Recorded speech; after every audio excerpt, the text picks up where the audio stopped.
මහා තථාගත බුදුරජාණන් වහන්සේගේ කාරුණික net සංගලට අනේ මේ දිවයින පෙනුණා. බුදුරජාණන් වහන්සේ දුටුවා ලක්දිරණේ දා මහා යක්ෂ සමාගම.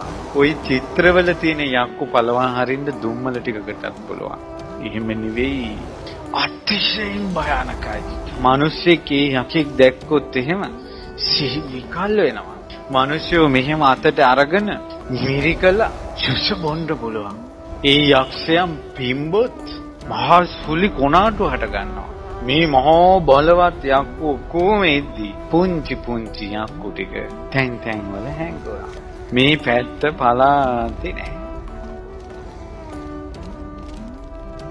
අන්න බුදු කරුණාවෙන් දුටුවා.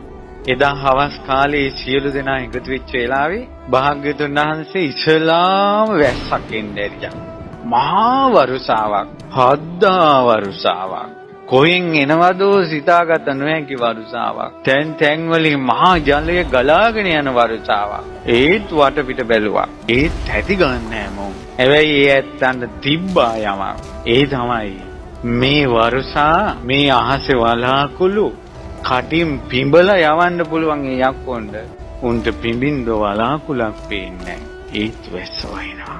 ඊට පස්සේ බුදුරජාණන් වහන්සේ 이르දියක් කළා කියන නවවිධ වර්ෂාව. නවවිධ වර්ෂාව කියලා කියන්නේ ගල් වර්ෂා.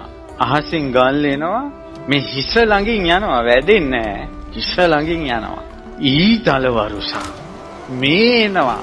ඒකට එහෙට මෙහෙට වැද්දෙනවා බයට. හැබැයි වදින්නේ නැහැ හිස ළඟින් යනවා. පුදුම වෙහෙසක් දරුවා කියනවා. හති දාගෙන ඇස් ලොකු වුණා. තෙටි ගත්තා.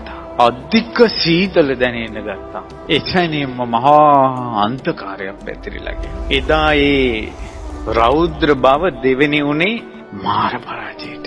ඊට පස්සේ බුදුරජාණන් වහන්සේ අර අන්ධකාරය අතරේ ආකාශයේ එළිය පැතිරිලා ගියා. සඳක් පෑවුවා වගේ, ඊරමලක් පෑවුවා වගේ. එතන එළිය තියෙනවා. මේ අඳුරුයි. ඊටසර යක්ෂයන්ට ආයුධයක් අතින් ගන්න හයියක් නැහැ. ඒවා වැටිලා දැම්මා. යුද්ධයකට යන්න කතාවක් නැහැ වැටිලා. එකම සරණක් පිහිටක් හොයනවා. ඕන් සීලු දෙනාගේම අපේක්ෂා භංගත්වයට පත්ලා තිබ්බාද ඉවරයි කියලා. උපන් තෙකට අවුරුදු කෝටි ගණන් ආයුෂ ඇති යක්ෂයන්ට කාශ්‍යප බුදුරජාණන් වහන්සේගේ පටන් මේ යුගයේ දක්වා මේ ඝනකඩ බොල් මහ පොළව යොදුන් ගානක් ඉස්සෙනකල් එවැනි දෙයක් නම් ඕනේ. ඒ මහා භයානක දේ ඉදිරියේ අර ආලෝකයේ දිස බැලුවා. ඒ තුලින් රන්වන් රුවක් පේනවා. කිව්වා යක්ෂය. ඕන් හිතුවේ තවත් යක්ෂයෙක් තමන්ගේ දිවයින ආක්‍රමණය කරා. කිව්වා යක්ෂය අපි යටත් වෙනවා. අපිට පිහිට දෙන්න කිව්වා. තවත් බැබලි වැඩි හිටියා. ඊට පස්සේ කිව්වා අපිට පිහිට දෙන්න. අපි යටත් සියලුම දෙනා. ඊට පස්සේ භාග්‍යතුන් වහන්සේ මහා කරුණාවෙන් බුදුමුව විවර කරලා කියන් හිටියා. යක්ෂයනි මට තැනක් ඕන.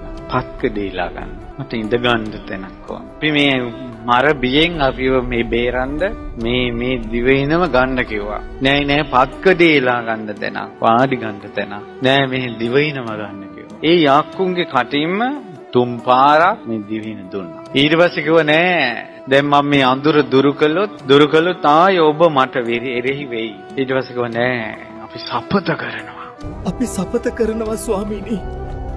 අපිට යන්න දෙන්න. පින්තුනි බුද්ධ ශාසනයක් තියෙන කාලෙක විතරයි මේ භූමිය මේ ලක් දෙරණ මනුෂ්‍යාවාසය වෙන්නේ.